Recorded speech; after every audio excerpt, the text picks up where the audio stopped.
ഇന്നൊരു എഗ് ബിരിയാണിയുടെ റെസിപ്പിയാണ് ചെയ്യുന്നത്. അപ്പോൾ വീഡിയോയിലേക്ക് പോയാലോ? ഇതിനായിട്ട് ഒരു ജാറിലേക്ക് ഒരു പിടി വെളുത്തുള്ളിയും അര കഷ്ണം ഇഞ്ചിയും കുറച്ച് പച്ചമുളകും ആഡ് ചെയ്യാം. ഞാനിവിടെ 7 പച്ചമുളക് എടുത്തിട്ടുണ്ട്. നിങ്ങളുടെ എരിവിനനുസരിച്ചിട്ട് എടുക്കാം.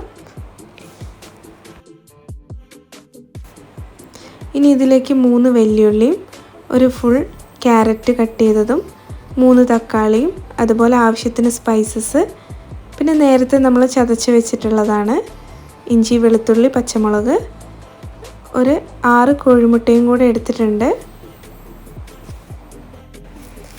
ഇനി ഒരു കുക്കർ ചൂടായി വരുന്ന സമയത്ത് അരിഞ്ഞു വെച്ചിട്ടുള്ള ഉള്ളി ഇതിലേക്ക് ആഡ് ചെയ്യാം. ഇതിലിപ്പോൾ നമ്മൾ വെളിച്ചെണ്ണ ആഡ് ചെയ്യുന്നില്ല, കാരണം ഉള്ളിയിലെ വെള്ളമൊക്കെ ഒന്ന് വറ്റാൻ വേണ്ടിയിട്ടാണ് ഇങ്ങനെ ചെയ്യുന്നത്. അപ്പം വെള്ളമൊക്കെ വറ്റി കഴിഞ്ഞാൽ ഉള്ളി പെട്ടെന്ന് വാടി കിട്ടുകയും ചെയ്യും. അതുപോലെ നമുക്ക് കുറച്ച് വെളിച്ചെണ്ണ മതി. ഇനി അത് നന്നായി ഒന്ന് ഇളക്കി കൊടുക്കാം കേട്ടോ. ആവശ്യത്തിന് ഉപ്പും കൂടെ ആഡ് ചെയ്യാം.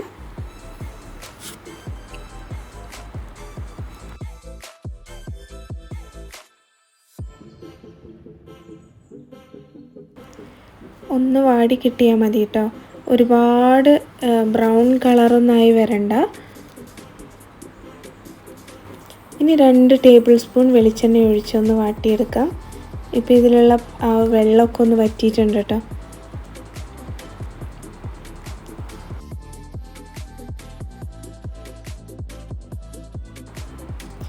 വാടി വന്ന ഉള്ളിയിലേക്ക് നമുക്ക് ചതച്ച് വെച്ചിട്ടുള്ള ഇഞ്ചി പച്ചമുളക് വെളുത്തുള്ളി ആഡ് ചെയ്യാം. എന്നിട്ട് നന്നായിട്ടൊന്ന് ഇളക്കി കൊടുക്കാം. ഇനി ഇതിലെ പച്ചമണമൊക്കെ ഒന്ന് മാറി നല്ലൊരു സ്മെല്ല് വരും. അതുവരെ ഒന്ന് ഇളക്കി കൊടുക്കാം. ഇപ്പോൾ ഒരു നല്ല സ്മെല്ലൊക്കെ വരുന്നുണ്ട്. അപ്പോൾ ഇനി ഇതിലേക്ക് മഞ്ഞൾപ്പൊടി ആഡ് ചെയ്യാം. ഒരു ടീസ്പൂണാണ് ആഡ് ചെയ്യുന്നത്. നന്നായി ഇളക്കി യോജിപ്പിക്കാം. എന്നിട്ട് അതിലേക്ക് 1 ടീസ്പൂൺ നെയ്യ് ആഡ് ചെയ്ത് വീണ്ടും ഇളക്കാം. നെയ്യുടെ ആ ഒരു സ്മെല്ലൊക്കെ ഇതിൽ ഇനി കിട്ടണം. അതുവരെ ഒന്ന് നന്നായി ഇളക്കി കൊടുക്കാം. അതിലേക്ക് ഞാൻ ഒരു ചെറുനാരങ്ങയുടെ പകുതി നീര് പിഴിഞ്ഞൊഴിക്കുകയാണ്. ഇനി ഇതിലേക്ക് തക്കാളി ആഡ് ചെയ്യാം. 3 തക്കാളിയാണ് എടുത്തിട്ടുള്ളത്. നന്നായി ഇളക്കി യോജിപ്പിക്കാം. തക്കാളി ഇനി ഇതിൽ കിടന്നൊന്ന് വേവണം. ഇതിൽ കുത്തി ഉടയ്ക്കരുത്, അപ്പോൾ തക്കാളിയുടെ ആ ഒരു ടേസ്റ്റ് കിട്ടില്ല. അപ്പോൾ അതൊക്കെ ഇതിൽ കിടന്ന് വേവണം. ഇനി ഇതിലേക്ക് ഞാൻ ഗരം മസാല ആഡ് ചെയ്യുന്നുണ്ട്. 1 ടീസ്പൂൺ ഗരം മസാല ആഡ് ചെയ്യുന്നുണ്ട്.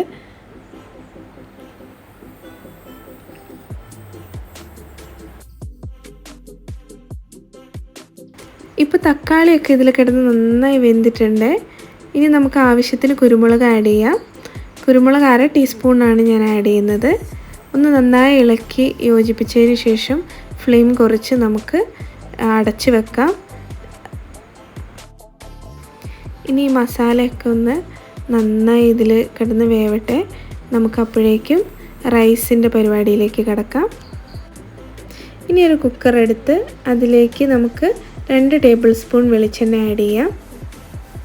അതിലേക്ക് 1 ടീസ്പൂൺ നെയ്യും കൂടെ ആഡ് ചെയ്തിട്ട് നന്നായി ചൂടാവുന്നവരെ വെയിറ്റ് ചെയ്യാം. ഇതൊന്ന് നന്നായി ചൂടായി കഴിഞ്ഞാൽ ഇതിലേക്ക് സ്പൈസസ് ആണ് ആഡ് ചെയ്യേണ്ടത്. നിങ്ങൾക്ക് സ്പൈസസിൻ്റെ അളവ് അറിയില്ലെങ്കിൽ ചെറിയ പാക്കറ്റ് വാങ്ങിക്കാൻ കിട്ടും, അത് ആഡ് ചെയ്ത് കൊടുത്താൽ മതി. ഇനി ഒരു തിന്നായിട്ട് അരിഞ്ഞ 1/4 കഷ്ണം ഉള്ളിയും കൂടി ഇതിലേക്ക് ആഡ് ചെയ്യാം. അതുപോലെ നമ്മൾ കട്ട് ചെയ്ത് വെച്ചിട്ടുള്ള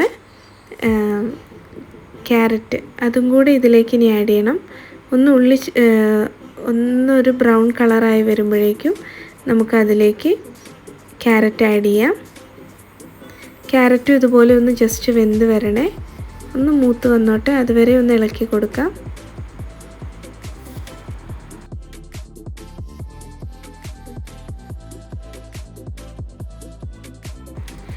ഇനി ഇതിലേക്ക് കൈമ റൈസാണ് ഞാൻ ആഡ് ചെയ്യുന്നത്.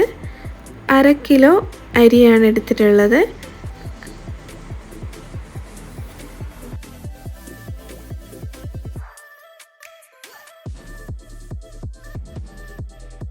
ഇനി ഇത് നന്നായിട്ടൊന്ന് വറക്കണം. ഈ റൈസ് എന്തിനാണ് ഇങ്ങനെ വറക്കുന്നതെന്ന് വെച്ച് കഴിഞ്ഞാൽ ചോറ് ഒന്നിനോടൊന്ന് ഒട്ടി നിൽക്കാതിരിക്കാൻ വേണ്ടിയിട്ടാണ്.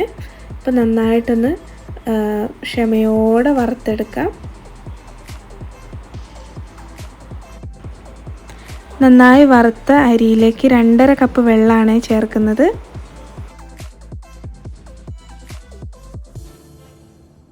ഇനി ആവശ്യത്തിന് ഉപ്പിട്ട് കൊടുക്കാം. 1 ടീസ്പൂൺ ഉപ്പാണ് ഇവിടെ ചേർക്കുന്നത്. ഇനി ഇളക്കി യോജിപ്പിച്ചതിന് ശേഷം കുക്കർ അടച്ച് വെക്കാം. അടച്ച് വെച്ച ഒരു വിസിൽ വരരുത്, ശ്രദ്ധിക്കണം. ഒരു വിസിൽ വരാതെ, വിസിൽ വരുന്നതിന് മുൻപ് ഫ്ലെയിം ഓഫ് ചെയ്യണം.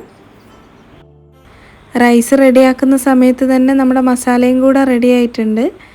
ഇനി ഇതിലേക്കൊന്ന് എഗ്ഗ് വരഞ്ഞിട്ട് ആഡ് ചെയ്യാം. കാരണം ഈ എഗ്ഗിലേക്കൊന്ന് മസാലകളൊക്കെ ഒന്ന് പിടിക്കാൻ വേണ്ടിയിട്ടാണ്. ഇനി ഇതൊന്ന് നന്നായി ഇളക്കി യോജിപ്പിച്ചതിന് ശേഷം അടച്ചു വെക്കാം.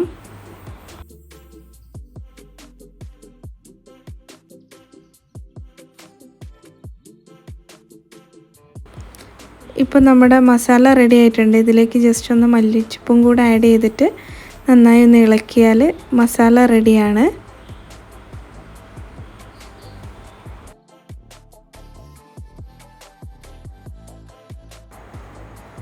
ഇനി കുക്കർ ഓപ്പൺ ചെയ്യാം. ഒരു വിസിൽ വരുന്നതിന് മുൻപ് തന്നെ ഓഫ് ചെയ്ത് വെച്ചതാണ്.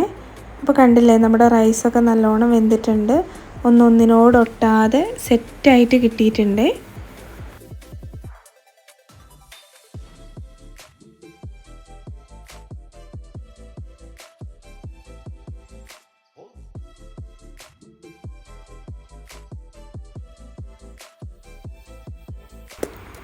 അപ്പോൾ നമ്മുടെ മസാലയും കൂടെ ഇവിടെ റെഡി ആയിട്ടുണ്ട്. എഗ്ഗ് ഇതിൽ കിടന്ന് നല്ലോണം സെറ്റായി വന്നിട്ടുണ്ട്. ഇനി സെർവ് ചെയ്യാവുന്നതേ ഉള്ളൂ. എനിക്കിഷ്ടം ഒരു എഗ്ഗ് വെച്ച് അതിലേക്ക് കുറച്ച് മസാലയൊക്കെ ആഡ് ചെയ്ത് അതിന് മുകളിലേക്ക് നല്ല ചൂട് റൈസ് അമർത്തി വെച്ച്